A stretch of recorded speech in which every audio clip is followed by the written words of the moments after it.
First half of 2025 के लिए residential और कमर्शियल रियल एस्टेट में किस तरह की परफॉर्मेंस रही। ये जो फर्स्ट हाफ गया है ऑफिस स्पेस से वहां तो कमाल हो गया है, पर घरों की बिक्री में थोड़ी रफ्तार धीमी पड़ गई है। मेरे ख्याल से दुरुस्त नहीं है, थोड़ा और सब्र करना जरूरी है। महंगे घरों की बिक्री में और ज्यादा 30% का उछाल, ये क्या बताता है? तकरीबन हर डेवलपर आज उस मार्केट को केटर करने में लगा हुआ है। वाकई में ये कौन खरीदते हैं, ये किस पेशे को बिलोंग करते हैं? सबसे ज्यादा वेल्थ क्रिएशन स्टॉक एक्सचेंज में हुई है। ये जो नीचे वाला सेगमेंट है जिसमें आपने कहा कि घर नहीं है इसलिए नहीं बिक रहे, पर क्यों नहीं बनाना चाहते हैं डेवलपर? 50-60 मकान बिके तब 100 करोड़ वाले 1-2 मकानों की बराबरी कर पाए। 2-3 हजार रुपए किलो वाले अल्फांसो आम बिक रहे हैं तो मैं 100-200 रुपए किलो वाला क्यों बेचूंगा? मुंबई ने बैलेंस कैसे साध रखा है? टॉप 8 शहर है, उनसे कई ज्यादा अफोर्डेबल हाउसिंग मुंबई में बिक रहे हैं और लगातार बिक रहे हैं। तो ये कौन लोग हैं जो ये वाले मकान बना रहे हैं? क्या ये अननोन है? लिस्टेड प्लेयर्स और वेल नोन डेवलपर्स हैं,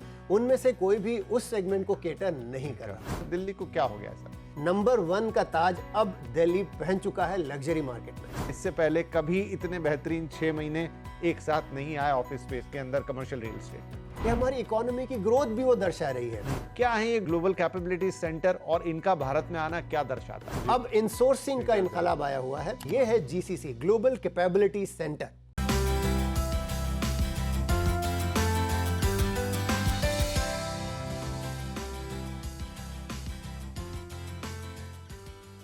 हेलो, वेलकम एंड बहुत बहुत स्वागत है आपका द रियल एसेट शो में सीएनबीसी आवाज पर। अब ये शो आपका एक चहेता शो बन चुका है और इसीलिए हफ्ते दर हफ्ते हम आपके लिए लेकर आते हैं कुछ ऐसा खास, कुछ ऐसा अलग जिसे आप पसंद भी करें, आपके काम भी आए और आप और ज़्यादा जुड़ते हुए नजर आए।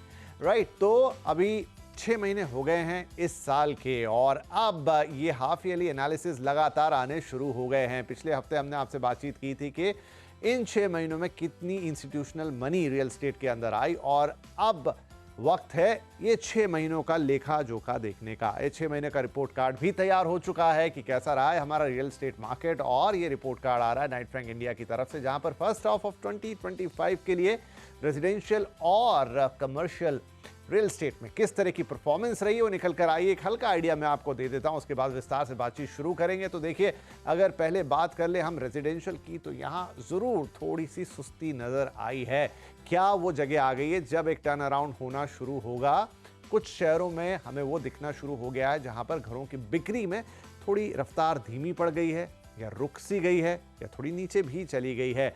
कुछ शहर बेहतर करते हुए नजर आए हैं, लेकिन हाँ, इसमें एक बात निकल कर जरूर आ गई है कि भले ही रफ्तार धीमी पड़ी हो, लेकिन अभी भी बिक्री में जो महंगी प्रॉपर्टीज हैं, जो थोड़ी हाई एंड प्रॉपर्टीज हैं, उनका जलवा बरकरार है। लेकिन क्या आगे भी रहेगा, ये बड़ा सवाल होगा। दूसरी तरफ जो ऑफिस स्पेस है वहां तो कमाल हो गया है। ये जो फर्स्ट हाफ गया है ये ऐतिहासिक हो गया है इन टर्म्स ऑफ जितनी सेल्स हुई है, लीजिंग हुई है। अब तक ऑफिस स्पेस के इतिहास में इतना बेहतर फर्स्ट हाफ नहीं देखा गया अकॉर्डिंग टू दिस रिपोर्ट। तो किस चीज़ ने उसे इतना बेहतर बनाया है, इसके मायने क्या हैं, इसके इम्प्लीकेशंस क्या होंगे आपके और हमारे लिए, इसमें समझने वाली बात क्या है, ये भी आज हम देखेंगे। राइट, तो शुरुआत करते हैं इस रिपोर्ट कार्ड की। और जैसा मैंने आपसे कहा कि रिपोर्ट कार्ड आया है नाइट फ्रैंक इंडिया की तरफ से, तो इस रिपोर्ट कार्ड को विस्तार से हमें समझाएंगे। हमारे साथ हैं गुलाम जिया साहब, senior AD Knight Frank India, और हमारे चहेते गेस्ट हमारे प्रॉपर्टी गुरु भी। बरसों से आप इन्हें हमारे साथ देख रहे हैं। सर, एक बार फिर से खुशामदीद और बहुत बहुत स्वागत है आपका शो में। Thank you so much, always a pleasure. जब जब आपने आवाज़ दी हम हाजिर हुए हैं। आज दोबारा वो मौका है, अगले कुछ मिनटों में आपके साथ हम बने रहेंगे इस रिपोर्ट पर चर्चा करने के लिए। बिल्कुल, चलिए तो शुरुआत किससे करना चाहेंगे, ऑफिस से या रेजिडेंशियल से? आज आप बताइए। चूंकि बेशतर लोग मकानों के बारे में ज़्यादा जानकारी हासिल करना चाहते हैं, तो मेरा विचार यही है कि रेसिडेंशियल शुरू किया जाए। हालांकि ऑफिस से डायरेक्ट ताल्लुक़ रहता है लोगों के जॉब्स का, उनके नौकरियों का, लेकिन चूंकि मकान हर किसी को चाहिए, रेसिडेंशियल से शुरुआत की जाए। चलिए ठीक है, रेजिडेंशियल से शुरुआत करते हैं। तो देखिए, आपकी रिपोर्ट ये कह रही है कि रेजिडेंशियल में मतलब मैंने उसमें से जो निकाला उसमें अलग अलग चीज़ें हैं, लेकिन अगर एक बड़ा पॉइंट पकड़ूं तो वो ये है कि पिछले साल के मुकाबले, हालांकि छोटी है 2% ही है, लेकिन बिक्री में गिरावट आई है। भले ये 2% है, छोटा है, लेकिन इसके मायने मुझे लगता है बड़े होंगे। वो आप हमें बताएंगे कि क्या ये एक टर्न अराउंड की बात कर रहा है, क्या दिखाता है ये 2% की गिरावट? ये जो आप जिस 2% की गिरावट का जिक्र कर रहे हैं, ये जो टॉप के 8 शहरों का लेखा जोखा है, पर अगर आप शहर दर शहर देखें तो कोई एक दूसरा सा पहलू दिखाई देगा। हर शहर में अगर आप मार्केट को और स्लाइस एंड डाइस करें, जो अपर एंड, जैसा आपने पहले भी जो तमहीद बांधी उसमें आपने बताया कि हाई एंड अपार्टमेंट्स जो अब भी उसी रफ्तार से बिक रहे हैं, तो ये कह देना कि केवल जो 2% की कमी आई है, इसके कारण ये कह देना कि मार्केट अब गिरती हुई दिखाई देगी, मेरे विचार में ये दुरुस्त नहीं होगा। ठीक है, क्योंकि जैसा हम इस पर जिक्र कर ही रहे हैं कि कुछ शहर लाइक फॉर एग्जांपल मुंबई में अब भी वही रफ्तार बरकरार है। दिल्ली और बेंगलुरु में थोड़ी गिरावट आई है, बेंगलुरु में कम, दिल्ली में ज़्यादा। एनसीआर में तकरीबन 9% की गिरावट, बेंगलुरु में 3% की गिरावट।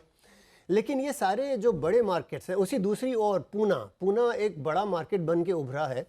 और हाफ ईयरली नंबर्स अगर आप देखें, तिमाही नंबर अगर आप देखें, तो आज पूना बेंगलुरु और एनसीआर के दर्जे पे आ खड़ा हुआ है।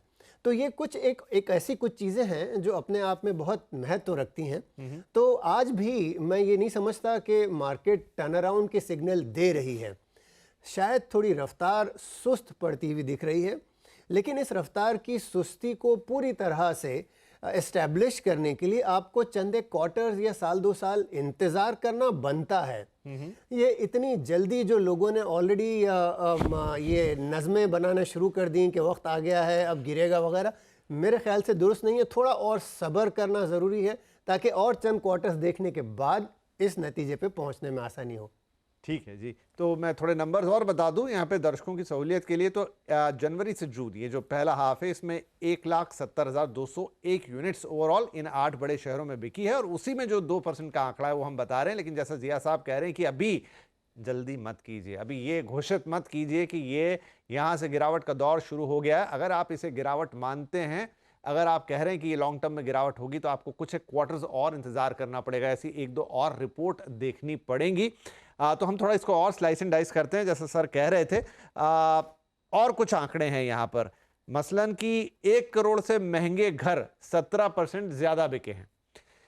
2 से 5 करोड़ के घरों की बिक्री में तो ऑलमोस्ट 30% का उछाल आ गया है। बिक्री का ऑलमोस्ट 50% 1 करोड़ प्लस वाले घरों से है। 1 करोड़ से ज्यादा वाले, अगर इन टर्म्स ऑफ नंबर देख लें, 83,000 से ज्यादा घर बिके हैं। ओवरऑल 1,70,000 थे। और 1 करोड़ तक सीमित वाले उसका हाफ बना रहे। तो ये शुरू के जो 4 पॉइंटर्स मैंने अभी कहे, 1 करोड़ से महंगे घरों की बिक्री 17% और 2 से 5 करोड़ मतलब और महंगे घरों की बिक्री में और ज्यादा 30% का उछाल, ये क्या बताता है?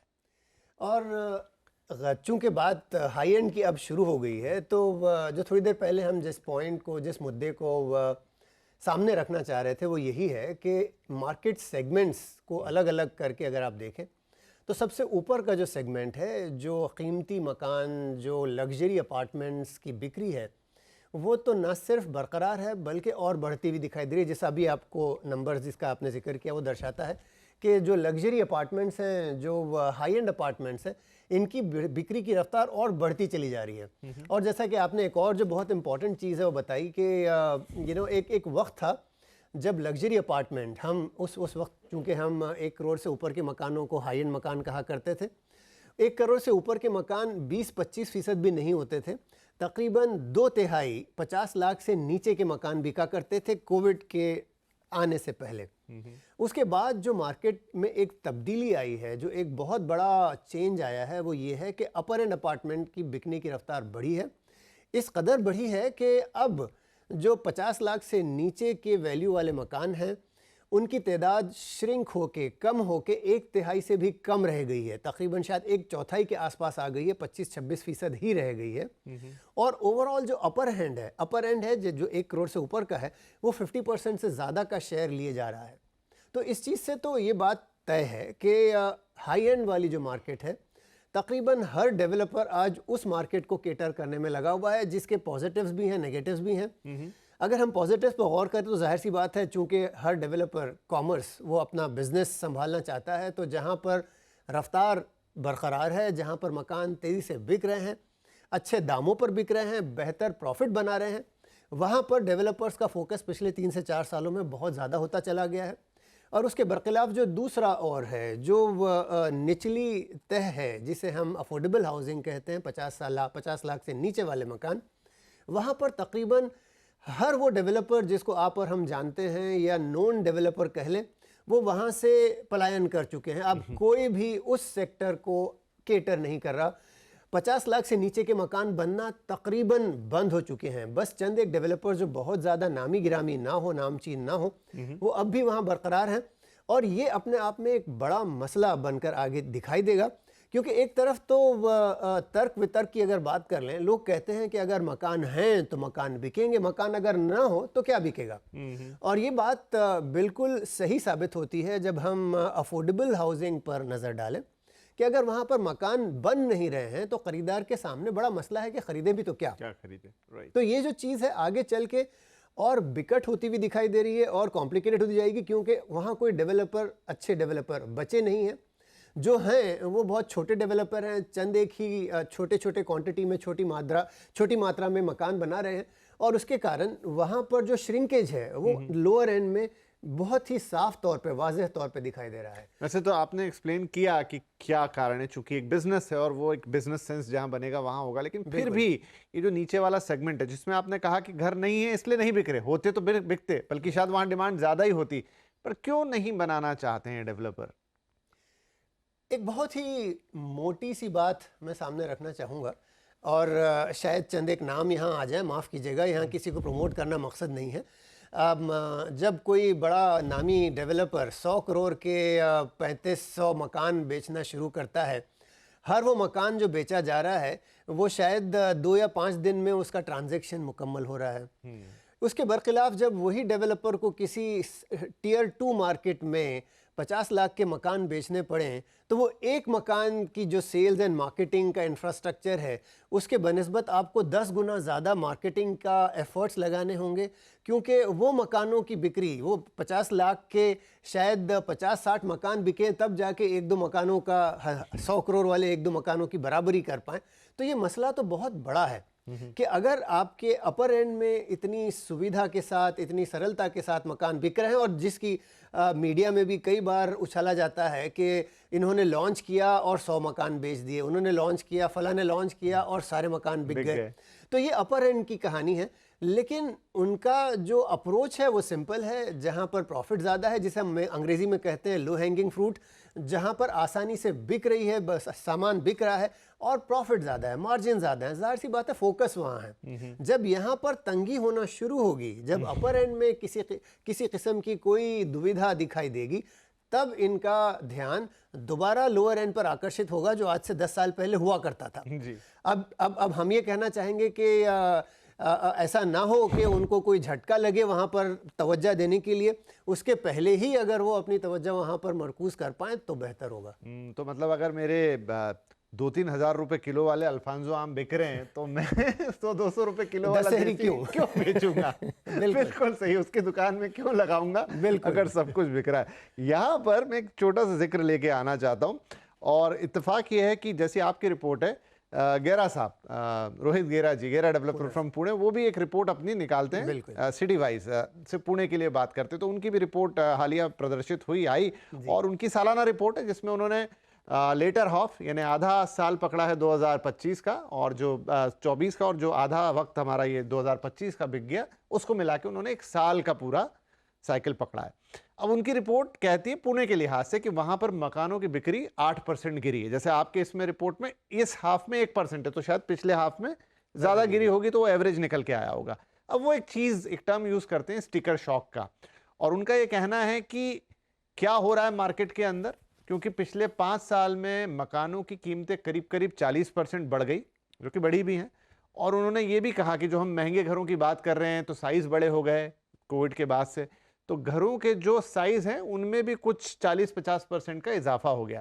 अब उन्होंने इन दोनों को मिलाया कि कीमतें बढ़ी 40%, और चूंकि घर का साइज बढ़ा तो टिकट साइज बड़ा हो जाता है, तो ओवरऑल एक कंज्यूमर की अफोर्डेबिलिटी पे जो बर्डन आया वो आ गया ऑलमोस्ट 76% का। अब जो भी गणित उन्होंने लगाया तो मैं उस रिपोर्ट से हवाला दे रहा हूं, और इसको उन्होंने कहा स्टिकर शॉक, कि जब आप कोई घर खरीदने जा रहा है तो उसकी अफोर्डेबिलिटी में से 76% निकल गया, तो अब उसके लिए वो घर खरीदना अफोर्डेबल नहीं रह गया। ये जो फिनोमेना 4-5 साल से हुआ, तो अब उनका असेसमेंट ये है कि अब ये पॉइंट आ गया है जहां पर वापस से शायद ये जो ट्रैक्शन जो महंगे घरों पर था ये थमेगा, और माइट भी ऐसी ही चीजों को देखकर फिर से डेवलपर, जो आप अभी बात कर रहे थे कि अल्फांसो से शायद दशहरी पे आना पड़े, उनके इस एनालिसिस को आप कैसा देखते हैं? मैं इससे इत्तेफाक रखता हूँ एक हद तक कि अफोर्डेबिलिटी अपने आप में एक बहुत ही इम्पॉर्टेंट पैमाना है ये आंकने का, ये मापने का कि मकानों के बिकने की रफ्तार किस तरह बरकरार रहेगी, आगे किस तरह के ट्रेंड्स दिखाई देंगे। अब अगर इसे आप कोई टर्म देना चाहें तो वो तो खैर अपनी एक जिद्दत, अपने एक इनोवेशन है, लेकिन अगर हम केवल स्टैटिस्टिक्स पर ध्यान दें तो छोटा सा एग्जांपल मैं आपको यूँ देना चाहूँगा कि हम चूँकि इस समय मुंबई में बैठे हुए हैं, मान लें साउथ मुंबई में मकान इतने नए लॉन्च हो जाते हैं कि बाकी जो रिमोट एरियाज़ हैं वहाँ के लॉन्चेस इन लॉन्चेस के सामने धीमी पड़ जाती हैं या उनका रंग फीका पड़ता दिखाई देता है। तो ओवरऑल शहर के जो दाम हैं वो बिल्कुल बढ़ते हुए दिखाई देंगे। बहुत सिंपल बात है। बिल्कुल बिल्कुल। अगर ज़्यादा मकान ज़्यादा कीमत वाले क्षेत्र में आ रहे हैं तो ओवरऑल सिटी के जो प्राइसेस हैं वो बढ़ेंगे। और उसी तरफ अगर बहुत ज़्यादा फ्रिंजेस पर जो नए अफोर्डेबल मकान आ रहे हैं वो उनके मात्रा बढ़ती चली जाए और साउथ मुंबई में न्यू लॉन्चेस घटने लगें तो जाहिर सी बात है वो जो प्राइस जिसका हम जिक्र कर रहे हैं वो घटते हुए दिखाई देंगे। वो इसलिए नहीं बढ़ या घट रहे हैं कि साउथ मुंबई के एक अपार्टमेंट के प्राइस बहुत बढ़ गए या सबर्बन मुंबई के प्राइसेस में बहुत ज़्यादा गिरावट आई है। ये कहना तुरंत दुरुस्त नहीं होगा क्योंकि स्टैटिस्टिक्स एक इतनी बेहतरीन चीज़ है जो बहुत सारे भेद अपने अंदर छुपाए रखती है और स्टैटिस्टिशियन की मर्जी पर निर्भर करता है कि वो इस स्टैटिस्टिक्स को आप किस पहलू से प्रेजेंट करें, लोगों के सामने रखें। तो इसलिए मैं थोड़ा सा इससे मतभेद रखता हूं, क्योंकि हम सब स्टैटिस्टिक्स से खेलते रहते हैं, एक्सेल शीट से खिलवाड़ करना हमारा रोजाना का काम है। तो उसमें बहुत ज़्यादा ना जंप कूदते हुए मैं ये कहना चाहूँगा कि अफोर्डेबिलिटी अपने आप में एक बड़ा चैलेंज तो ज़रूर है। और गेरा साहब का मैं बहुत रिस्पेक्ट करता हूँ उनकी, क्योंकि वो खुद भी एक डेवलपर हैं और किसी डेवलपर का ये कहना कि अफोर्डेबिलिटी बहुत ज़्यादा दिक्कत दे रही है, ये बड़ी बात है। क्योंकि डेवलपर्स उमन इस चीज़ को इग्नोर करते चले जाते हैं। वो तो बस एक रोशन पहलू पर ही नज़र रखना चाहते हैं। जहां अंधेरा हो, जहां कुछ भयानक फैक्ट्स हों, वो उसको इग्नोर करना चाहते हैं जब तक कि उनको वो झटका न लगे। तो ये बेहतरीन बात है कि डेवलपर्स इस चीज़ को रिएक्ट कर रहे हैं, अंडरस्टैंड कर रहे हैं कि अफोर्डेबिलिटी एक बहुत बड़ा मुद्दा है और अफोर्डेबिलिटी है, रहेगा। बस ये मैं कहना चाहूँगा कि इस समय भी ओवरऑल अगर आप अफोर्डेबिलिटी की बात करें तो एक तरफ तो मकानों की कीमतें हैं, लेकिन दूसरी ओर लोगों की दौलत, लोगों के पैसे भी कैसे बढ़ रहे हैं उस पर भी नज़र रखना बहुत ज़रूरी है। आप यूँ समझ लें कि अगर आपकी और हमारी सैलरी पिछले सालों में 20-15% दर वर्ष के हिसाब से अगर बढ़ रही है, मकानों की कीमतें 6 से 7% ही बढ़ी होगी। तो ओवरऑल आज भी हमारे पास दौलत इतनी है कि हम उस मकान को खरीद पाएंगे जो आज से 3 वर्ष पहले 40% कम दामों में बिक रहा था। क्योंकि उसी 40% वृद्धि के सामने मेरी जो आय है, मेरी जो इनकम है, वो तकरीबन 60% बढ़ी है। तो अफोर्डेबिलिटी घटी है। मैं ये कहना चाह रहा हूँ कि अफोर्डेबल बन गए हैं अपार्टमेंट क्योंकि हमने ज़्यादा कमाई की है। तो इस चीज़ का जिक्र उसी समय ज़रूरी है कि जब हम मकानों की कीमतों में इजाफे की बात कर रहे हैं तो लोगों के पॉकेट्स कितने डीप हुए उसका जिक्र करना भी आवश्यक है। और ये एक बड़ा मैक्रो रियलिटी है जिसको अगर आप चाहें तो भी इग्नोर नहीं कर सकते कि भारतवर्ष का जो इकोनॉमिक ग्रोथ है वो अगर पूरे वर्ल्ड में देखें तो सबसे बेहतरीन जीडीपी ग्रोथ चल रहा है और उसका सबसे ज़्यादा असर जो है वो अपर सेगमेंट पे हुआ है। और ये सिंपल इकोनॉमिक थ्योरी है कि जो वेल्थ क्रिएशन होती है वो पर्कुलेट होती है, सबसे पहले सबसे ऊपर वालों को असर होता है, फिर धीमे धीमे और लोगों पर भी वेल्थ क्रिएशन का इफेक्ट होता है। तो जो लोअर एंड है शायद उसको थोड़ा समय ज़्यादा लगेगा वेल्थ क्रिएशन के लिए, लेकिन मिड टू अपर एंड में वेल्थ क्रिएशन बहुत हुई है जी। और वही वेल्थ क्रिएशन आज मकान में आ रही है क्योंकि आपकी ज़िंदगी में सबसे ज़्यादा चीज़ जो दिखती है, जो शो ऑफ करती है, वो मकान है। आप चाहे कितने कीमती कपड़े पहन ले, घड़ियां पहन ले, गाड़ियां रख ले, लेकिन जाहिर सी बात है जो मकान आपका है वो मकान आपको सोसाइटी में एक मकाम दिलाता है।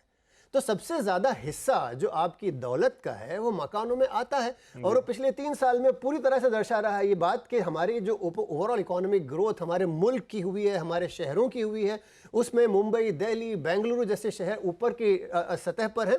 तो यहाँ पर लोगों ने बहुत ज़्यादा दौलत कमाई है और उस दौलत का एक बड़ा हिस्सा मकान खरीदने में लगा रहे हैं। तो उसके कारण मुझे अफोर्डेबिलिटी में अब भी कोई दिक्कत नहीं लग रही। मेरे हिसाब से अफोर्डेबिलिटी आज भी जारी है और आगे भी कुछ समय तक के अफोर्डेबिलिटी बरकरार रहेगी और इसीलिए हमारे अल्फांसो आम बिकते रहेंगे। बिल्कुल बिकते रहेंगे। बिल्कुल, चलिए एक अच्छा उदाहरण हो गया।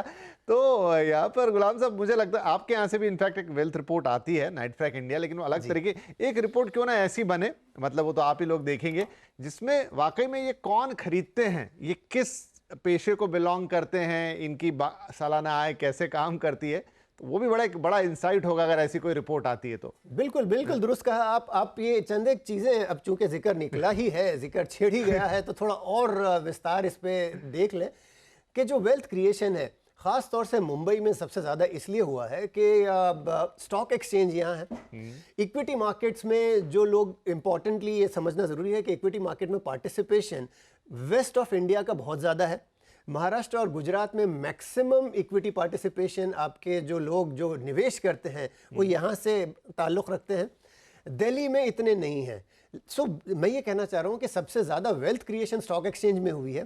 पिछले 3-4 साल में हमने देखा जो हिसाब से आपके सारे इंडाइसेस बर्फ रफ्तारी से दौड़ रहे हैं, तेज़ रफ्तारी से दौड़ रहे हैं, वो अपने आप में दर्शाता है कि कितनी वेल्थ क्रिएशन हो रही है। एक वक्त आया था जब शायद कुछ रशिया वॉर या फिर मिडल ईस्ट वॉर पर ये लगा था कि अब ये थम गई है, अब स्टॉक इक्विटी मार्केट गिरना शुरू हो गया, लेकिन उसके बाद दोबारा चढ़ पड़ा। तो ये एक चीज़ तो तय है कि मुंबई, वेस्टर्न इंडिया में दौलत बहुत ज़बरदस्त बनाई गई है। उसके बाद जो 2-1 चीज़ें हुई हैं, जैसा कि स्टार्टअप, भारत से कहा जा रहा था कि स्टार्टअप की धरती है, यहाँ पर कई सारे स्टार्टअप्स बन रहे हैं। हर स्टार्टअप जिसने बनाया और सक्सेसफुल हुआ, हम एक टर्म यूज़ करते हैं यूनिकॉर्न्स। तो कितने यूनिकॉर्न आज भारत में तैयार हो चुके हैं, वो अपने आप में इंपॉर्टेंट है। और एक और चीज़ जो मैं कहना चाहूँगा कि ख़ास तौर से लॉयर्स, ये एक ऐसा प्रोफेशन है जहाँ पर हमने एक बहुत बड़ी दौलत बनती देखी, क्योंकि जहाँ इकोनॉमी बढ़ रही है वहाँ पर आपको एक बेहतरीन इंफ्रास्ट्रक्चर, लीगल इंफ्रास्ट्रक्चर की ज़रूरत है। तो प्रोफेशनल्स ने भी बहुत सारे मकान ख़रीदे हैं, उनकी दौलत बड़ी है। तो एक तरफ सब बड़ा आसान है ये कह देना कि एनआरआईज इंडिया के लग्जरी अपार्टमेंट खरीद रहे हैं, जिसको मैं बिल्कुल एक्सेप्ट नहीं करता। भारतीय हैं, हम लोग हैं, हम आप में से ये लोग हैं जिन्होंने पिछले कुछ वक्तों में अपने अपने करियर्स में, अपने कामों में बेहतरीन कामयाबी पाई है। उन्होंने अपनी वेल्थ को दुगना तिनगुना किया है और अब उसका एक हिस्सा मकान खरीदने में लगा रहे हैं। बस ये बहुत सादा सरल तर्क है जो मुझे नहीं लगता कि कोई इससे इख्तिलाफ रखता होगा। ठीक है जी, चलिए बढ़िया। तो आपने रिपोर्ट आधी तो यहीं बैठे बैठे तैयार कर दी, लेकिन कुछ और भी अगर इसमें विस्तार से आए तो बहुत उसका स्वागत रहेगा। अच्छा, अब जरा थोड़ी सिटी वाइज बात कर लेते हैं। तो 2 शहरों के नाम सबसे ऊपर आते हैं, एक मुंबई है। मुंबई में आपकी रिपोर्ट कहती है कि यहाँ पर YOY चेंज 0 है, मतलब जितने मकान पिछले साल इस दौरान बिके होंगे उतने ही मकान, ऑलमोस्ट ये नंबर 47,000 का। अच्छा देखिए, सबसे ज्यादा मकानों की बिक्री, मुझे लग रहा था एनसीआर में ज्यादा मकान बिके होंगे, लेकिन वहां 26,000 पे आंकड़ा रुक जाता है जी। मुंबई में ये आंकड़ा जाता 47,000 के ऊपर। YOY चेंज 0, मतलब जितना पिछले साल इस दौरान बिका उतना ही अभी भी बिका। और उसका मैंने बाइफर्केशन दिया ही, वो भी है हमारे सामने। 1 करोड़ से कम के 30,000 से ज्यादा घर बिके हैं। तो ऐसा नहीं है कि सिर्फ महंगे ही महंगे बिक रहे हैं, ये शहर यहाँ पर भी थोड़ी सी बैलेंस बना रहा है। और 1 करोड़ से ज्यादा के 16,000, अब वो 1 करोड़ के ऊपर में 2 भी गया होगा, 3 भी गया होगा, तो ओवरऑल एवरेज अलग निकल गया होगा। लेकिन मुंबई ने बैलेंस कैसे साध रखा है? जस्ट एक दोबारा इस चीज़ को जो आप कह रहे थे उसे थोड़ा सा और विस्तार से मैं लोगों के सामने रखना चाहूँगा। वो ये है कि जहाँ उमूमन महंगे घरों का जिक्र निकलता है तो मुंबई सबसे पहले लोगों की निगाहों में आता है। हालांकि एक और चीज़ जो आगे चल के आई एम श्योर हम जिक्र करेंगे कि दिल्ली इस समय इंडिया के, भारत के महंगे मकानों का अव्वल दर्जा लेता हुआ दिखाई दे रहा है। मैं वो नंबर यही बता देता हूं। तो जो मैंने मुंबई के लिए कहा कि 1 करोड़ से ज्यादा के घर 16,000 बिके हैं, जो परसेंटेज टर्म्स में कुछ 30% के ऊपर है, 30-35। ये जो नंबर है एनसीआर में दर्शकों को भी लगे 81% है। तो आप दुरुस्त फरमा रहे हैं कि अब उसने वो मुकाम हासिल कर लिया, वो ताज पहन लिया। बिल्कुल बिल्कुल। और दूसरी ओर, चूंकि मुंबई का जिक्र पहले मुकम्मल कर लें, कि मुंबई की एक ख़ास बात जो पिछले कुछ वक्तों में सामने आई है वो ये है कि जहां मुंबई में 750-800 करोड़ का मकान बिकता है और लोग उस पर प्रोग्राम्स बनाते हैं, दूसरी ओर 50 लाख से नीचे के मकान बड़े तादाद में बिकते चले जा रहे हैं। अगर आप दोबारा डेटा पर देखें, तकरीबन 18,000 से ज़्यादा मकान उस कैटेगरी में मुंबई में बिकते हुए दिखाई दिए हैं। इसका इम्पोर्टेंस, इसका बहुत बड़ा इम्पोर्टेंस है हमें समझाने में लोगों को कि अफोर्डेबल हाउसिंग मुंबई में बाकी सारे शहरों को अगर आप जिक्र करें तो टॉप 8 शहर है, उनसे कई ज़्यादा अफोर्डेबल हाउसिंग मुंबई में बिक रहे हैं और लगातार बिक रहे हैं। तो जब एक तरह का एक नैरेटिव बयान किया जाता है कि मुंबई अनअफोर्डेबल है, लोगों के लिए जगह नहीं है, और पता नहीं क्या क्या नंबर आजकल चल रहे हैं कि 90 वर्षों की आपको सेविंग्स डालनी पड़ेगी वगैरह, ये सारे बस एक कहावतें हैं। लेकिन 50 लाख से नीचे के मकान अगर 18,000 की तादाद में पहले 6 माही में बिके हैं तो ये अपने आप में बड़ा नंबर है। तो मुंबई का जो सबसे बड़ा कारण है वो ये है कि मुंबई इंफ्रास्ट्रक्चर ग्रोथ के कारण अब फैलता हुआ दिख रहा है। एक वक्त था जब मुंबई को हम आइलैंड सिटी कहते थे क्योंकि इंफ्रास्ट्रक्चर बहुत ही वाहियात था। आज ये सिलसिला इतना तब्दील हुआ है, चाहे अगर आप उसे मेट्रोज़ की बात कर लें, तकरीबन 12-13 मेट्रो बन रहे हैं। कई सारे मेट्रोज़, जो हमारा अंडरग्राउंड मेट्रो है जो शहर के अंदर आ रहा है, वो ऑलमोस्ट तैयार है, आधा हो चुका है, और हम जहां बैठे हैं यहाँ से और अगला जो शायद अगले 6 महीने में तैयार हो जाएगा, साउथ मुंबई को कनेक्ट करता हुआ। इस तरह के कई सारे project, road, metros, coastal road, Atal Setu, ये सारी चीज़ें मुंबई को बहुत बड़ा एक एक्सपांस दे रहे हैं, वुसअत दे रहे हैं, बड़ी हो रही है मुंबई। और इस मुंबई के बड़ी होने के कारण लोगों के लिए पॉइंट ए से पॉइंट बी ट्रैवल करना आसान हो रहा है। तो वही मकान जो मान लें पनवेल में या भिवंडी में या विरार में आज से पहले 50,000 का अवेलेबल था, लेकिन लोग ख़रीदने से कतराते थे क्योंकि वहाँ जाने की सुविधाएं नहीं थी। अब वो तब्दील हो चुका है मामला। विरार तक जाने के लिए भी मेट्रो तैयार हो रही है, मीरा रोड मेट्रो ऑलरेडी पहुंच चुकी है। तो ये सारी चीज़ें ऐसी फैक्टर्स हैं, आगे चल के मुंबई की अफोर्डेबिलिटी और लग्जरी का एक जो मेयार है, का एक बैलेंस है, वो बनाए रखेंगे। तो हर वो 850 का जब मकान बिकता है, आपसे भी मैं दरख्वास्त करूंगा कि जब 850 के बिकने वाले मकान का जिक्र हो, तभी 18,000 50 लाख के नीचे के मकानों के भी बिकने की बात होनी ज़रूरी है, ताकि लोगों को पता लगे कि मुंबई आज अफोर्डेबल हाउसिंग दे रहा है आपको। ये ना समझें, और जब और भी लोग इस तरह के बयान लेके आते हैं कि 90 वर्षों की आपको आपकी पूंजी, जमा पूंजी लगानी पड़ेगी, वो सब एक तरफ, लेकिन दूसरी तरफ जो रियलिटीज़ है, सो सच्चाई है, वो आपके सामने 18,000 मकान 50 लाख के नीचे के बिके हैं, और ये हकीकत है। तो अगर ये है तो थोड़ी देर पहले जो सवाल मैंने आपसे पूछा था कि क्यों नहीं बना रहे, तो ये कौन लोग हैं जो ये वाले मकान बना रहे हैं? क्या ये अननोन है या फिर ये हमारे वही डेवलपर है जिन्हें हम जानते हैं दूसरी चीज़ों के लिए, लेकिन उनकी कोई और डिवीज़न ये भी काम कर रही है? ये पहली चीज़ तो कुछ लोग हैं, 1-2 डेवलपर हैं जिन्होंने इंफ्रास्ट्रक्चर बरकरार रखा है, कम से कम मुंबई जैसे शहर में, क्योंकि यहाँ पर मकान अब भी बिक रहे हैं। लेकिन इसके अलावा जो मेजॉरिटी ऑफ स्टॉक, जो most of the development affordable housing में हो रहा है, वो अननोन डेवलपर्स हैं या लेसर नोन डेवलपर। मैं अननोन नहीं कहना चाहता, अच्छा काम कर रहे हैं। अगर मकान बिक रहे हैं, अच्छे बिक रहे हैं, तो जाहिर सी बात है काम अच्छा हो रहा है।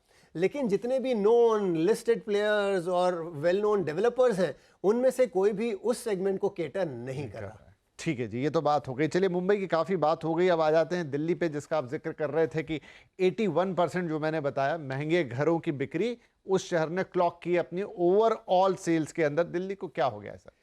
दिल्ली एक बहुत ही अलग एग्जाम्पल आज हमारे सामने रख रहा है। पहली चीज़ तो ये भी समझना ज़रूरी है कि तादाद के कितने मकान बिक रहे हैं, वो मुंबई से आधे मकान दिल्ली में 26,000, हाँ, लगभग आधे। और चूंकि कम मकान बिक रहे हैं, तो उसमें किसी भी तरह के ऐसे जो वेरिएशंस हैं वो उभर कर सामने आ रहे हैं। जो अपर एंड वाले मकान हैं, और ख़ास तौर से पिछले कुछ वक्तों में गुड़गांव की तरफ अगर हम नज़र डालें, वहाँ पर बड़े डेवलपर्स ने जो हाई एंड अपार्टमेंट्स की एक लड़ी सी लगा रखी है, वो अपनी जगह एक बहुत इम्पोर्टेंस रखता है, महत्व रखता है। क्योंकि जैसे ही उसी इलाके में जहाँ पर 10 करोड़ 15 करोड़ के मकान हैं, अचानक आपको दिखाई दे 100 करोड़ 150 करोड़ के मकान बिक रहे हैं, तो वो 10 करोड़ वाले मकान बेचने वाले भी चाहते हैं कि वो 15 हो जाए, 20 हो जाए। तो एक ओवरऑल मार्केट में पुल एंड पुश जो चलता रहता है, उसके कारण वैल्यू बढ़ती है और बढ़ती चली जाती है। इसके बरखिलाफ जो फार ऑफ लोकेशंस हैं, दिल्ली में खास तौर से एनसीआर में इंफ्रास्ट्रक्चर का जो ग्रोथ है ये पिछले 15 सालों से लगातार चल रहा है। तो चाहे वो आउटर रिंग रोड हो जो तैयार है, या ऐसे मल्टीपल इम्पॉर्टेंट रोड्स हैं जो तैयार हैं, या फिर मेट्रोज हैं, ये सारे जो इंफ्रास्ट्रक्चर से ताल्लुक़ रखता हुआ काम है, दिल्ली ने मुंबई से 10 वर्ष पहले मुकम्मल कर लिया।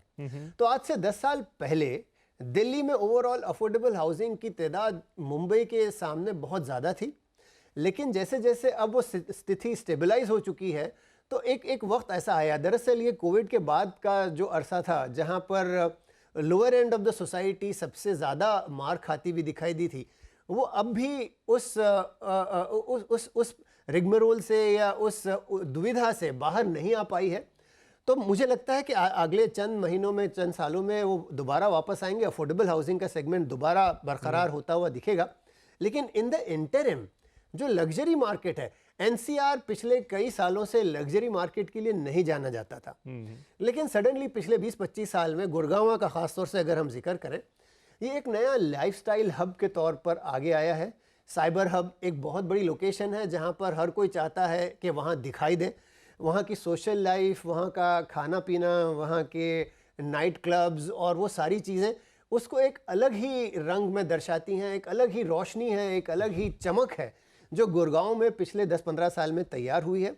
तो जैसे ही हमारे मुल्क के सबसे बड़े डेवलपर्स ने यहाँ पर 100 करोड़ से ऊपर के मकानों की बिक्री का एक सिलसिला शुरू किया, तो कई सारे ऐसे लोग जो साउथ दिल्ली में या लुटियन जोन में रहते थे, और ये वो लोग हैं जिनकी कोठियाँ हैं, जो अपने आप में बड़े बड़े इलाके हैं, जहाँ पृथ्वीराज रोड, लुटियंस के सारे वो इलाके हैं, वहाँ पर इनके मकान हैं। अब लेकिन वो चाहते हैं कि सोशल लाइफ भी इंजॉय करें, क्योंकि वहाँ पर अपने बंगले में आप है, कोई देख नहीं रहा। आज आप वही 100 करोड़ 150 करोड़ के मकान यहाँ खरीद रहे हैं ताकि आप अपने तरह की एक सोसाइटी का हिस्सा बने, उस नाइट लाइफ का, उस खूबसूरत ज़िंदगी का हिस्सा बने। तो शायद वो कोठी आप आज भी आपकी बरकरार हो, लेकिन आपने वो 100 150 200 करोड़ का मकान आज गुड़गांव में खरीद लिया क्योंकि वो नया लाइफस्टाइल है, ट्रॉफी प्रॉपर्टी जो आप समझा के गए थे। बिल्कुल।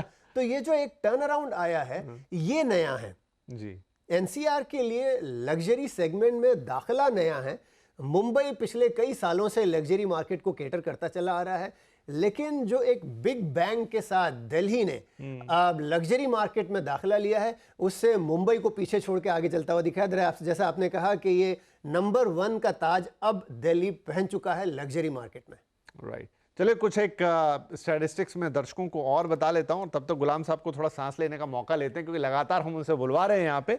तो देखिए, मैंने बताया मुंबई में सबसे ज़्यादा 47,035 घर बिके, ये ओवरऑल नंबर में सबसे ज़्यादा है, और साल दर साल में यहाँ कोई चेंज नहीं आया, यानी मुंबई ने अपनी बिक्री को बरकरार रखा। और मैंने उसका बाइफरकेशन भी आपको दिया कि उसमें लगभग 50-50% का हिस्सा है जहां पर 1 करोड़ से ऊपर के, या जिन्हें आप थोड़ा लग्जरी साइड पे माने, हालांकि 1 करोड़ मुंबई में लग्जरी नहीं है, लेकिन फिर भी उससे नीचे के घर, गुलाम साहब ने भी आंकड़ा दिया 18,000, तो घर ऐसे हैं जो 50 लाख से भी नीचे के बिके, यानी एक बैलेंस बना के रखा है शहर ने। वहीं दिल्ली में घटी है, वैसे घरों की बिक्री करीब 8% नीचे आई है, लेकिन वहां के मार्केट को थाम के रखा है लग्जरी या अल्ट्रा लग्जरी ने, जहां 81% सेल्स उसी कैटेगरी से आ रही है।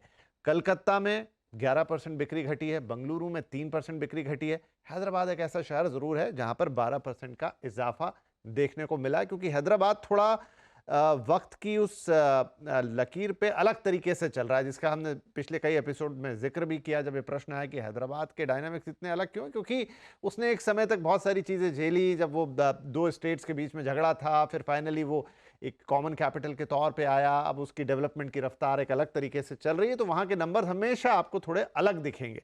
राइट। इसके अलावा एक नंबर है नए लॉन्चेस का। तो फर्स्ट हाफ के लॉन्चेस आपको बता दूं, नए लॉन्चेस में भी गिरावट आई है, करीब करीब 2% की, नाइटफ्रेक इंडिया की इस रिपोर्ट के मुताबिक। कुल 1,79,740, तो 1,80,000 के आसपास नए यूनिट लॉन्च हुए हैं। मुंबई में 45,000 यूनिट्स हैं, तो काफी बड़ा नंबर तो मुंबई से आ गया। एनसीआर में लॉन्चेस घटे हैं, 17% नीचे गए हैं। कोलकाता में ऑलमोस्ट 30% लॉन्चेस घट गए हैं, और बेंगलुरु में 31% लॉन्चेस बढ़े। तो गुलाम साहब, ये अगर नए लॉन्चेस की बात करूँ, अब हर शहर की अपनी अपनी कहानी है। कलकत्ता में घट गए हैं, एनसीआर में घट गए हैं, बेंगलुरु में लेकिन 30% बढ़ गए हैं, मुंबई में भी बढ़े हैं लॉन्चेस। ये क्या कहानी कहती है? मतलब ये सब जगह की स्टॉक की अलग अलग कहानी है, कुछ इससे कोई पिक्चर ड्रॉ कर सकते हैं क्या? देखिए, टिपिकली जो स्टॉक होता है वो डेवलपर्स उमूमन कोशिश करते हैं कि जैसे सप्लाई, जैसे बिक रहा है सामान, उसी के रफ्तार में नए लॉन्चेस भी चलते रहें, क्योंकि जो नया लॉन्च होता है रेरा के आने के बाद, वो आप नया लॉन्च उसी वक्त बेचना शुरू कर सकते हैं जब आपके आईओडी, सीसी, जो सारे परमिशंस हैं वो जगह पे आ जाएं। एक वक्त था जब उससे काफ़ी पहले प्री लॉन्च वगैरह होता था, वो अब बंद हो चुका है, ऑफिशियली कम से कम नहीं हो रहा जी। तो लॉन्च जैसे ही आपकी हो रही है, इमीडिएटली आपकी इन्वेंट्री बाजार में आ रही है और बिकना शुरू हो रही है। उससे वो ये उमूमन डेवलपर चाहते हैं कि मकान जब इमारत मुकम्मल हो जाए उससे पहले अपनी सारी इन्वेंट्री बेच दें। तो अगर 3 साल का अगर पीरियड है, मान लें जो कंस्ट्रक्शन पीरियड है, तो 3 साल होते होते वो अपने सारे मकान बेचना चाहते हैं। वो चाहते हैं कि थोड़ा बहुत इन्वेंट्री लास्ट में रखें, जब मुकम्मल हो रहे हैं तब बेहतर प्राइस मिलते हैं। तो ये डायनामिक्स को सबको सामने रख के डेवलपर्स उमूमन अपने प्लान बनाते हैं कि इन्वेंट्री लॉन्च कैसे की जाए। उमूमन हर वो डेवलपर जिसको हम और आप जानते हैं, एक बड़ा रोल आउट लिए बैठा है कि अगले 5 साल, 8 साल, 10 साल तक कैसे कैसे लॉन्चेस करेंगे। उनके सामने वो प्लान तैयार है, उतनी लैंड, उतनी एफएसआई, उतने प्रॉपर्टीज़ उन्होंने ख़रीद रखी हैं। उसको यूँ धीमे धीमे वो स्प्रेड आउट करते हैं कि बहुत ज़्यादा माल बाज़ार में ना आ जाए, जिसके कारण उन्हीं का सामान उनको बेचने में दिक्कत दे जाए, कैनिबलिज्म ना हो जाए। तो उसको देखते हुए उमूमन इन्वेंट्री की रफ्तार कंट्रोल की जाती है जी। और यही कारण है कि अगर आप किसी भी मार्केट में इन्वेंट्री को स्लो डाउन देखें तो आप समझ लें डेवलपर आंक रहा है, डेवलपर समझ रहा है कि रफ्तार घटती हुई दिख रही है। डेवलपर चूंकि उसका बिजनेस है, हम और आप तो केवल उस पर टिप्पणी देते बैठे हैं, लेकिन उसके पैसे लगे हैं और वो बेहतर जानता है हम आपसे कि किस वक्त कितना सामान लॉन्च करना है। तो अगर कहीं पर भी न्यू लॉन्चेस में अगर कमी आ रही है तो उसका सीधा साधा पहला कारण तो आप यही मान लें कि डेवलपर देख रहा है कि मार्केट स्लो डाउन हो रही है। दूसरे भी कारण हो सकते हैं, गवर्नमेंट के अप्रूवल्स या परमिशंस की। एक वक्त था जब मुंबई में ख़ास तौर से पोल्यूशन के कारण बहुत हैवी क्रैकडाउन हुआ था, तो वह न्यू लॉन्चेस की रफ्तार आज से कुछ 3-4 साल पहले बहुत गिरी थी, तेज़ी से गिरी थी। तो वो भी एक कारण हो सकता है। लेकिन न्यू लॉन्चेस टिपिकली मार्केट की, आने वाले मार्केट की परिस्थिति को दर्शाते हैं कि अगर न्यू लॉन्चेस स्लो हो रहे हैं, मतलब ये कि डेवलपर देख रहा है कि शायद आगे चल के उस रफ्तार से मकान नहीं बिके जिस रफ्तार से आज बिक रहे हैं। तो एक संकेत के तौर पे इसे देख सकते हैं कि क्या इससे मार्केट की नब्ज आप कैसे पहचानेंगे। राइट, रेजिडेंशियल पे काफ़ी बातें हो गई और ये सिलसिला चलता ही चला जाएगा, लेकिन अब इम्पॉर्टेंट है कि हम ऑफिस मार्केट पर भी, ऑफिस स्पेस पर भी बात कर ले, क्योंकि वहाँ कुछ ऐतिहासिक हो गया। चलिए नंबर्स आपको पहले बता देता हूं। तो H1 2025 जनवरी से जून के बीच में ये जो 6 महीने हैं ये कमाल के रहे हैं। और कमाल कैसे रहे कि ऐसे 6 महीने भारतीय रियल एस्टेट के अंदर ऑफिस स्पेस को लेकर पहले कभी नहीं आए। अनप्रेसिडेंटेड हैं। क्या हुआ है? ऑलमोस्ट 5 करोड़ स्क्वायर फीट का ऑफिस स्पेस लीज हो गया है। राइट, अब तक का सबसे बड़ा हाफ ईयरली वॉल्यूम इस रिपोर्ट के मुताबिक है। इसमें ईयर ऑन ईयर 41% की ग्रोथ दर्ज की गई है। और जीसीसीज, ग्लोबल कैपेबिलिटी सेंटर्स, और थोड़ी बात कर लेंगे, अगर बहुत सारे लोगों को ये टर्म समझ में नहीं आती कि आखिर होते क्या हैं, उनका शानदार प्रदर्शन हुआ है, क्योंकि इकोनॉमी से जुड़ी हुई बात है इसलिए इस पर जिक्र करेंगे। बंगलुरु इसमें सबसे आगे अव्वल खड़ा हुआ दिखाई दिया है। पुणे, एनसीआर, इनके भी प्रदर्शन अच्छे रहे हैं। और मुंबई, अहमदाबाद में थोड़ी गिरावट रही है, लेकिन उनके फेवर में एक और चीज गई है, वहां पर ऑफिस स्पेसेस के किराए बढ़ गए हैं। तो ऑफिस स्पेस के लिए ये बड़ा क्रांतिकारी से 6 महीने रहे हैं। अब इसके मायने क्या हैं ये हम गुलाम साहब से समझते हैं। सर, आपकी रिपोर्ट कह रही है कि ये हाफ अनप्रेसिडेंटेड है। इससे पहले कभी इतने बेहतरीन 6 महीने एक साथ नहीं आए ऑफिस स्पेस के अंदर, कमर्शियल रियल एस्टेट में। बिल्कुल दुरुस्त फरमाया आपने। और आपने जैसा बताया 5 करोड़, इसे हम 50 मिलियन के आसपास का नंबर बताते हैं। ये इतना सारा ऑफिस अब्जॉर्ब हो जाना, हम जब अब्जॉर्प्शन कहते हैं मतलब लीजिंग, टिपिकली लीज होता है, बहुत कम मात्रा में लोग मकान ऑफिस खरीदते हैं। मोस्टली 95 to 98% लोग लीज पर लेते हैं। तो ये जो दर्शा रहा है कि 49 point something million, almost 5 crore या 50 मिलियन के आसपास का जो नंबर है, उमूमन किसी भी वर्ष में H2 जिसे हम कहते हैं, जो जुलाई से दिसंबर वाला दौरानिया है, इसमें उमूमन H1 से ज़्यादा का ट्रांजैक्शन होता है। ये कई सालों से हम देखते चले आ रहे हैं, लेकिन इस बार H1 ने आगे पीछे के सारे रिकॉर्ड तोड़ दिए और इसी वर्ष में, इसी पहले हाफ ईयरली में बेंगलुरु ने जो नंबर किया है 18.5 मिलियन के आसपास, पिछले साल पूरे साल में उतना नंबर बेंगलुरु ने हाँ, किया वो मैंने देखा कंपैरिजन में कि वो बेंगलुरु के चार्ट में एक ईयर ऑन ईयर कंपैरिजन है। मैं कंफ्यूज भी हो गया उस नंबर को देख के कि ये कैसा कंपैरिजन है। तो 116% की ग्रोथ दिखा रहा था वो। बिल्कुल। तो अब आपने जो समझाया उससे वो मुझे बात समझ में आई कि पिछले साल 2024 में बेंगलोर में साल भर में जितना ऑफिस स्पेस अब्जॉर्प्शन हुआ था, 2025 में केवल 6 महीने में उससे ज़्यादा अब्जॉर्प्शन हो गया है।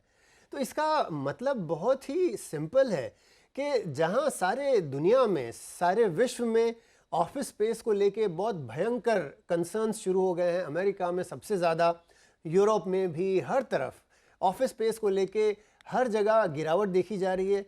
भारत एक वाहिद मुल्क है जहां पर ऑफिस स्पेस के डिमांड में लगातार इजाफा हो रहा है और ये बहुत ज़्यादा इसे अब्जॉर्ब करना या इसे मानना इतना मुश्किल इसलिए नहीं है कि हमारी इकोनॉमी की ग्रोथ भी वो दर्शा रही है। 6%, 7% जो सारे मुल्कों की बात हो रही है, वहाँ पर 1% या 2% हो जाए तो बड़े जश्न मनाए जाते हैं। हम तकरीबन 7% की रफ्तार से हमारी इकोनॉमी बढ़ रही है, जो भारत की बड़ी इकोनॉमीज़ का सबसे तेज़ रफ्तारी से बढ़ता हुआ प्रदर्शन है। तो ऐसे में जाहिर सी बात है ऑफिस स्पेस अब्जॉर्प्शन तो होगा ही, क्योंकि जहां बिजनेस बढ़ रहा है, कारोबार में भयंकर इजाफा हो रहा है, तो जाहिर सी बात है कारोबार के लिए जगह की भी ज़रूरत होगी। तो ये बस वही सिंपल साधा हमारे सामने ये दिखा रहा है ये नंबर कि जो 5 करोड़ या 50 मिलियन का ऑफिस स्पेस अब्जॉर्प्शन हुआ है, ये तकरीबन सारे ही शहरों में बहुत ही अच्छा। अहमदाबाद और कोलकाता हमेशा से थोड़े छोटे शहर रहे हैं, लेकिन उसके अलावा जो 6 शहर हैं, चाहे वो पूना हो, हैदराबाद हो या चेन्नई हो, या फिर बड़े 3 शहर हैं, बेंगलोर, दिल्ली और मुंबई, इन सभी जगहों पर ऑफिस स्पेस की एब्जॉर्प्शन में बेहतरीन परफॉर्मेंस देखा गया है। हालांकि मुंबई में थोड़ा सा घटौती दिखाई दी है, लेकिन इसका कारण ये है कि पिछले साल इसी दौरान में हमने बहुत बड़ा नंबर किया था, तो हम इसे बेस इफेक्ट कहते हैं। तो अगर हम पिछले कई 7-8 फर्स्ट हाफ ईयरली H1 का जिक्र करें तो मुंबई ने बेहतर प्रदर्शन किया है, लेकिन केवल इस कारण कि पिछला जो 2024 का H1 था वो बहुत ज़्यादा ट्रांजैक्शन कर गया था, तो इसलिए अब हमें थोड़ा सा नेगेटिव दिखाई दे रहा है। बट उसके अलावा अगर आप देखें तो ये 10-10 मिलियन हर साल में 1-1 करोड़ ऑफिस स्पेस अब्जॉर्प्शन करने वाले आज भारत में कम से कम 4 शहर हो चुके हैं। 4 शहर। एक वक्त था जब बेंगलुरु एक वाहिद शहर होता था जहां पर 1 करोड़ से ज़्यादा का ट्रांजैक्शन होता था, कभी 1.2, कभी 1.3। अब वो 2 मिलियन के ऊपर का नंबर ले रहा है, या 2 करोड़ से ऊपर का नंबर इस साल हम बेंगलोर से तवक्को रख सकते हैं। जबकि दूसरे शहर, चाहे वो दिल्ली हो, दिल्ली एक बहुत बड़ा इजाफा लेके आया है। हैदराबाद और चेन्नई, ये सारे शहर 10 मिलियन से ज़्यादा को लेके आगे आ रहे हैं। तो ओवरऑल अगर हम आज 50 पे खड़े हैं, 50 मिलियन या 5 करोड़ पे खड़े हैं, तो अगर हम इस साल 100 करोड़ के नंबर पर पहुंच जाएं, या 100 मिलियन या 100 करोड़ 10 मिलियन, हाँ, अगर हम पहुंच जाएं तो अपने आप में कोई बहुत ज़्यादा अचंभे की बात नहीं होगी, क्योंकि ओवरऑल जो ट्रैक्शन फर्स्ट हाफ ईयरली में मिला है उसको लेते हुए कम से कम 80-90 मिलियन तो इस साल का बनता है। क्या बात है। तो बहुत ही शानदार ये नंबर है। अब मैंने कहा था GCCs की बात करेंगे, ग्लोबल कैपेबिलिटी सेंटर्स की, तो आप ही हमारे दर्शकों को बताएं, क्योंकि आपकी रिपोर्ट ये भी कहती है, देखिए किस तरह की लीजिंग हो रही हो तो गई, किसने क्या खरीदा, कैसा क्लाइंट है, वो भी इंपॉर्टेंट है। तो GCCs ने, अगर बेंगलुरु की बात करूं, 55% से ज्यादा डील अकेले GCCs ले गए। क्या है ये ग्लोबल कैपेबिलिटी सेंटर और इनका भारत में आना क्या दर्शाता है? मैं आपसे इजाज़त चाहूँगा थोड़ा सा विस्तार में इस सवाल का जवाब दूं, क्योंकि मुझे लगता है कि लोगों की जानकारी के लिए ज़रूरी है कि इन सारे ही टर्मिनोलॉजीज़ को समझा जाए। आज से कुछ 7-8 साल पहले हम उमूमन ITS का जिक्र करते थे, जब TCS, विप्रो, इन्फोसिस, इस तरह की जो बड़ी बड़ी कंपनियां थी वो सबसे बड़ा शेयर लेती थी offices, millions of square feet में वो कैंपसेस बनाया करते थे। ये हमने पिछले 20 साल लगातार देखा। ये वो वक्त था जब उमूमन साल भर का तकरीबन 70%, एटलीस्ट 2/3 हिस्सा ITS ले जाता था। राइट। अब यूं हुआ है कि स्पेशली कोविड के दरमियान, उसके आसपास एक चीज़ जो और उभर कर सामने आई है वो है कि आउटसोर्सिंग, हम जिस चीज़ का पहले जिक्र करते थे, अगर आपको याद हो तो हमारे यहाँ के बच्चों को अंग्रेज़ी का एक्सेंट सिखाया जाता था कि जब वो फ़ोन पर बोलें तो वो अमेरिकन साउंड करें या ब्रिटिशर साउंड करें। वो सारा वक्त था जब हम BPOs चलाते थे, ITS चलाते थे, IT इनेबल्ड सर्विसेज, आउटसोर्सिंग चलाया करते थे। राइट। अब ये दौर आया है इनसोर्सिंग का। ये अंतर समझना ज़रूरी है, आउटसोर्सिंग और इनसोर्सिंग का फ़र्क समझना बहुत ज़रूरी है। ये वो वक्त था जब बैंक्स एग्जाम्पल के तौर पर या बड़े बड़े कॉर्पोरेट्स जो हैं वो अपने जो एडमिनिस्ट्रेशन या टैक्सेशन या अकाउंटिंग, इस तरह के सारे काम, या क्लाइंट सर्विसिंग, CRM, इसको आउटसोर्स कर दिया करते थे क्योंकि उनके खुद के रिसोर्सेज बहुत महंगे होते थे। तो वो सारा आउटसोर्स होके भारत में आ जाता था। हमारे बच्चे उसको केटर करते थे और उनकी सर्विस सारी जाती थी इन मुल्कों में, अमेरिका में ख़ास तौर से, US, UK, यूरोप वगैरह में हमारी सर्विसेज वहाँ जाती थी, एक्सपोर्ट होती थी जी। अब इनसोर्सिंग का ज़माना आया है जब इन सारी कंपनियों को ये एहसास हुआ है कि ये कुछ ऐसे काम हैं, चाहे वो स्पेशलाइज्ड हों, डिज़ाइन रिलेटेड हों या कंप्लायंस रिलेटेड हों, अकाउंटिंग या फिनेंस रिलेटेड हों, बिजनेस रिलेटेड हों, स्ट्रेटजी रिलेटेड हों, इसमें आउटसोर्सिंग करने के बजाय अगर हम खुद अच्छे लोगों को रिक्रूट करें, बेहतर रिसोर्सेज रिक्रूट करें और बेहतर तनख्वाहों पर रिक्रूट करें, और उसके लिए अगेन भारत पिछले चंद वर्षों में जो एक बहुत बड़ा इनकलाब सा आया है हमारे मुल्क में, वो ये है कि जो पहले बैक ऑफिस माना जाता था, दुनिया का बैक ऑफिस माना जाता था, आज दुनिया के फ्रंट ऑफिस के तौर पे उभर के आया है। और ये है GCC, ग्लोबल कैपेबिलिटी सेंटर्स में वो सारे बड़े बड़े बैंक जो पहले आउटसोर्स करके निचले स्तर की जो जॉब्स थी वो भारत भेजते थे, अब वही जो टॉप लेवल की रिसर्च रिलेटेड जो जॉब्स हैं वो अब भारत में ली जा रही हैं। हमारे यंगस्टर्स, हमारे लोग, हमारे रिसोर्सेज पिछले 10-12 साल में जिन्होंने जो क्वांटम लीप जिसे हम कहते हैं, बड़ी बड़ी छलांगे लगाकर आज इस चीज़ को भी अगर आप देख लें, तकरीबन सारे IT कंपनीज, जो बड़ी बड़ी IT कंपनीज हैं, उनके टॉप बॉसेस इंडियंस हैं। तो ये चीज़ आज सबको दिखाई दे रही है कि इंडियंस का जो कैपेबिलिटीज़ हैं वो इतनी बढ़ी हैं कि वो आउटसोर्सिंग का ज़माना तो लद गया, अब इनसोर्सिंग का इनकलाब आया हुआ है और उसमें हमारे लोग फ्रंट पर हैं, आगे आगे बढ़कर काम कर रहे हैं। और ये है GCC, ग्लोबल कैपेबिलिटी सेंटर। ये वो चीज़ है कि जैसे IBM नाम ले लें या कोई बड़े एक्सेंचर, ये बड़े बड़े जो ग्लोबल ऑर्गेनाइजेशंस, MNCs हैं, उन्होंने अब हाई एंड रिसर्च के लिए भारत को चुना है, भारत के बच्चों को चुना है और उनके लिए अब दफ्तर भारत में बन रहे हैं। और ये वो दफ्तर हैं, चूंकि इनको बड़ी बड़ी सैलरीज, और मान लें कि इनकी सैलरीज तकरीबन कंपीट हो रही हैं विद अमेरिकन सैलरीज, तो यहाँ पर उस सैलरी में काम करने वाले बच्चों के लिए उस प्रकार के ऑफिस बनना भी आवश्यक है जी। तो अब जो GCCs के लिए ऑफिस बन रहे हैं, आज ये दुनिया के बेहतरीन ऑफिसेज हैं, बेहतरीन सुविधाएं, बड़े बड़े दफ्तर, जहाँ पर इन बच्चों को पूरे फोकस के साथ काम करने में आसानी हो। इस किस्म के दफ्तर अब भारत में बन रहे हैं और ये सब फ्रंट ऑफिसेज हैं, ये सब ग्लोबल कैपेबिलिटी सेंटर्स हैं। क्या बात है। अब चूंकि बात चल ही रही है तो उसका और थोड़ा विस्तार में आ जाते हैं। हम जिसे ITS कहते थे उसे अब हम थर्ड पार्टी आउटसोर्सिंग कहते हैं। अगेन वही कंपनीज हैं, TCS, विप्रो वगैरह। ये पिछले जब GCC में एक बड़ा उछाल आया था तो इन सारी कंपनियों ने एक तरह से एक बैक सीट ले ली थी। इनका एक्सपांशन तकरीबन सीमित हो गया था, या बल्कि इन्होंने कई जगह पर तो अपने ऑफिसेज रिटर्न कर दिए। तो एक वक्त था जब कोविड के तुरंत बाद हमने देखा कि गिव अप हो रहे थे ऑफिस स्पेसेस, लोग छोड़ जा रहे थे। वो ट्रेंड तो कहाँ खो गया मैं जानता नहीं, लेकिन अब ये है कि वो वक्त था जब जो थर्ड पार्टी IT था वो बहुत श्रिंक हो रहा था। जिसने पिछले 20 वर्षों से भारत के ऑफिस स्पेस को सुजाए रखा था, जमाए रखा था, वो पिछले 4 वर्षों में बिखरता हुआ दिखाई दिया था। लेकिन इस हाफ ईयरली में, पिछले 6 महीनों में, उनमें से कई सारी कंपनीज ने दोबारा भयंकर ग्रोथ दिखानी शुरू की है। तो एक तरफ तो जो ग्लोबल कैपेबिलिटी सेंटर्स की जो पिछले 4 सालों से रफ्तार बनी हुई वो बरकरार है। वो जो ITS या थर्ड पार्टी IT जो था वो एक काफी हद तक कम हो गया था। उसमें जो सबसे बड़ा नाम जिक्र करना जरूरी है, TCS जी। वो उन्होंने कई सारे मिलियंस ऑफ स्पेसेस के अलग अलग शहरों में दफ्तर लिए। अब उसके साथ ही साथ थर्ड पार्टी ITS में भी बहुत बड़ा ग्रोथ आया है। तो ये सब के चलते इसे कहते हैं ऑल इंजन्स रोरिंग। हमारे ये सारे अलग अलग इंजन्स हैं, GCCs हो गए, ग्लोबल कैपेबिलिटी सेंटर्स के साथ साथ हमारे इनसोर्सिंग हो गई, ये सारे ही इंजन पिछले 6 महीनों में पूरी रफ्तार से आगे बढ़ते हुए दिखाई दिए हैं। इसलिए हमें अब यकीन है कि अगले 6 माही पिछले 6 माही के बराबर या उससे थोड़े बेहतर हो सकते हैं। राइट, बहुत ही खूबसूरती से आपने गुलाम साहब समझाया कि जीसीसीज क्या हैं और ये जो third party IT enabling services हैं ये क्या हैं और ओवरऑल ये हमारे यहाँ कर क्या रहे हैं। मुझे तो आप जब बात कर रहे थे तो सोचते सोचते एक और विचार आया, ऐसे तो अल्फांसो आम जो मैंगो है उसकी डिमांड और बढ़ने वाली है। बिल्कुल।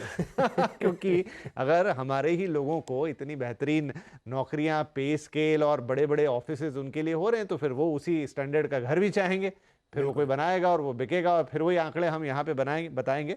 तो खैर अच्छी बात है और इम्पॉर्टेंट ये था समझना और जानना क्योंकि ये सब हमारी इकोनॉमी से जुड़ा हुआ है और इस बात को अगर हम समझेंगे, जानेंगे तो अब आप रियल एस्टेट को और बेहतर तरीके से, अब आपको सारे के सारे जो डॉट्स हैं वो जुड़ते हुए नजर आएंगे कि क्यों मकान बिक रहे हैं, महंगे मकान क्यों बिक रहे हैं, उसमें इक्विटी की पावर है अगर मान लीजिए तो उसका क्या रोल है।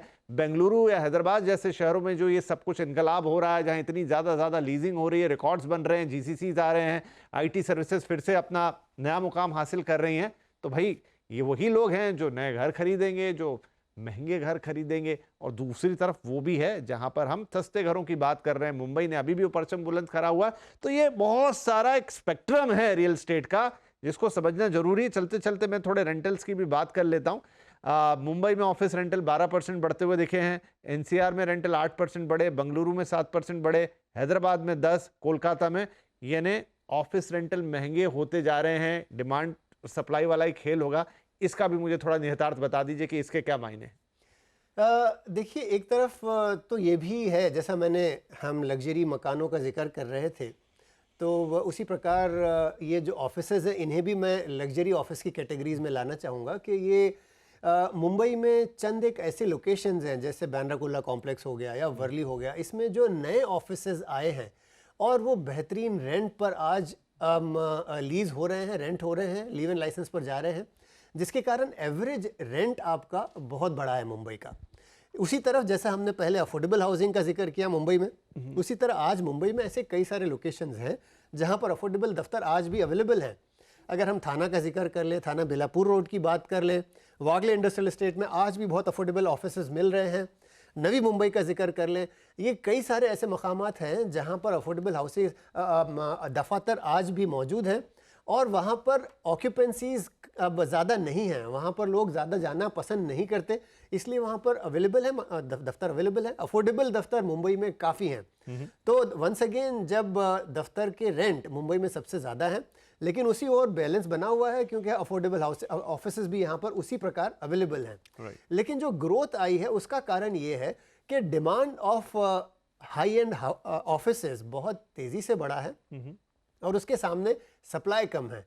बमुश्किल शायद साउथ मुंबई में एक ही नई बिल्डिंग का इजाफा हुआ है, बिल्डिंग में एक या दो ही, बीकेसी में एक या दो नए बिल्डिंग बने हैं, गोरेगांव अंधेरी में एक दो नए बने हैं।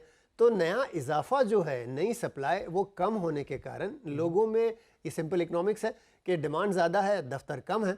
इसके बरखिलाफ अगर हम बेंगलोर की बात करें, बेंगलोर में हमने केवल 3-4% का ही रेंट ग्रोथ देखा क्योंकि वहाँ पर नया इजाफा भी हो रहा है और उसी प्रकार नया डिमांड भी बरकरार है। तो ये चीज़, लेकिन चूँकि हम इस शायद आखिरी पड़ाव पर आ रहे हैं, एक चीज़ मैं कहना ज़रूर चाहूँगा, ये सारा डिस्कशन मुकम्मल करने से पहले, वो ये है, ख़ास तौर से चूँकि ऑफिस का जिक्र चल रहा है, कि ऑफिस की जो नई सप्लाई है वो ओवरऑल कम होती दिख रही है। इसका एक बड़ा कारण ये है कि बहुत से डेवलपर जो ऑफिस बनाते थे वो अब उन्होंने ऑफिस बनाना छोड़ दिया है। आज पूरे भारत में गिनती के शायद 12-15 ही ऐसे डेवलपर्स होंगे जो ऑफिस स्पेस बना रहे हैं। उसका कारण ये है कि टिपिकल ऑफिस स्पेस को बनाने के लिए, दफ्तर की इमारतों को बनाने के लिए आपके पास डीप पॉकेट्स होना ज़रूरी है, आपके पास पेशेंट कैपिटल होना ज़रूरी है, क्योंकि आपका पहला रिटर्न, जब आपका पहला रुपया आप देखते हो, उस समय होता है जब कोई आपसे वो रेंट लेता है और आपको किराया देता है, जिसके लिए आपका कम से कम 5 साल का अरसा तो कहीं नहीं गया, प्लानिंग से, कंस्ट्रक्शन से, हैंडओवर तक का।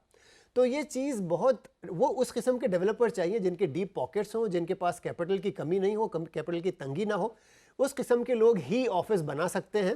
एक वक्त था जब डेवलपर रेसिडेंशियल भी बनाते थे, ऑफिस भी बनाते थे, उनमें से कई डेवलपर्स को रियलाइज़ हुआ है कि ऑफिस उनके लिए सही नहीं है, तो उन्होंने रेसिडेंशियल पे फोकस कर दिया। तो आज हमारा सबसे बड़ा दुर्भाग्य मैं कहना चाहूँगा कि ऑफिस स्पेस के डेवलपर्स बहुत कम रह गए हैं। और उसका सीधा साधा असर दिख रहा है कि अगर हम आज इस साल अगर 80-90 मिलियन ऑफिसेज का ट्रांजैक्शन कर लें तो उसके सामने शायद हमारी सप्लाई 60-70 मिलियन ही बढ़ेगी। और वो एक बहुत बड़ा कंसर्न है जो आगे चल के हमें दिखेगा कि जिसके कारण दोनों चीज़ें हो सकती हैं। एक तो ये कि जो दुनिया की कंपनीज भारत की तरफ देख रही हैं ग्लोबल कैपेबिलिटी सेंटर्स या इनसोर्सिंग के लिए, शायद उनको दोबारा सोचना पड़ेगा अपनी स्ट्रेटेजी के अगर दफ्तर अवेलेबल नहीं है तो आप क्या ही कर लोगे जी। और दूसरी तरफ रेंट जिसका हमने आखिर में जिक्र किया, शायद वो भी और बढ़ते हुए दिखाई देंगे क्योंकि डिमांड ज़्यादा और सप्लाई कम होगा। तो जहां हमने इस ऑफिस सेक्टर के बारे में इतनी बेहतरीन बातें की, उसमें से एक ये है, हर चीज़ पॉजिटिव दिख रही है। एक नेगेटिव जो वो ये है कि नए दफ्तरों की रफ्तार तंगी में आती हुई दिख रही है, कम होती हुई दिख रही है, जो अपने आप में बहुत बड़ा मसला बनकर सामने आएगा। राइट। और ये बड़ी इंपॉर्टेंट सी भी बात है कि कैसे वक्त में जब इंडिया में हिस्टोरिक लीजिंग हो रही है, ऐसे में वो जो रॉ मटेरियल है, वो जो दफ्तर है, उसको बनाने वाले अगर कम हो रहे हैं तो इसको कैसे समझे। लेकिन शायद इसके लिए विस्तार से और पूरी बातचीत में जाना पड़ेगा, फिर किसी दिन जरूर जाएंगे। आज काफ़ी लंबी बातचीत हो गई, तो ये आपके सामने हमने रखा H1 2025 यानी जनवरी से लेकर जून के बीच के जो 6 महीने हैं, उस दौरान देश के रियल एस्टेट ने क्या करके दिखाया। ऑफिस में कमाल हो गया, जैसा अभी विस्तार से बातचीत हुई जिया साहब के साथ, और रेजिडेंशियल में एक थोड़ा कुछ दिखाई दे रहा है। उसके बहुत सारे निहितार्थ हैं, लेकिन जैसा गुलाम साहब ने कहा कि अभी किसी कंक्लूजन पे जंप करने से पहले आपको थोड़ा इंतजार करना पड़ेगा। और ये चीज़ थोड़ी कॉम्प्लेक्स है, उतनी आसान नहीं समझने में कि जस्ट आपने नंबर देखा और कहा कि ये ऐसे हो रही है। बट फिर भी मैंने कहा ना, डॉट्स बहुत सारे थे जो शायद आज आपको कनेक्टेड होते हुए दिखाई दिए होंगे। एंड आई होप कि सारी बातचीत आपको अच्छी लगी होगी। गुलाम साहब बहुत बहुत शुक्रिया, बहुत विस्तार से आपने सारी चीज़ें समझाई हैं। इनफैक्ट ना सिर्फ हाउसिंग या जनरल चीज़ें, लेकिन आज हमने GCC और तमाम ऐसी चीज़ों पर भी बातचीत की है जो दर्शकों के लिए समझना काफ़ी आवश्यक थी। तो thank you very much sir. हमेशा की तरह आज भी बड़ा लुत्फ आया आपसे बात करते हुए। बड़ा मज़ा आता है जब कोई इस सेक्टर को समझ के सवाल करे, वैसे में जवाब देने में और ज़्यादा आनंद आता है। क्या बात है, उतना ही हमें आपको सुनने में आता है। तो बहुत बहुत धन्यवाद, और आप सभी दर्शकों का भी बहुत बहुत शुक्रिया। इनफैक्ट आपका जो प्यार हमें लगातार मिल रहा है, तो प्लीज़ कीप कमेंटिंग, क्योंकि सोशल मीडिया पर भी आपको शो मिलता है। आप हमारे सोशल मीडिया प्लेटफॉर्म्स पर इसके रील्स और सेगमेंट्स देखते हैं, वहाँ पर लिखते हैं, ज़रूर लिखते रहिए। और साथ में टीवी पे भी आपके लिए उपलब्ध है, तो जहाँ आपको सहूलियत लगे, जहाँ आपका मन जाए, वहाँ पर देखें और इसका फ़ायदा उठाएं। इस हफ्ते के लिए इतना ही, अगले हफ्ते आपसे फिर मुलाकात करेंगे। तब तक अपना ध्यान रखिए। नमस्कार।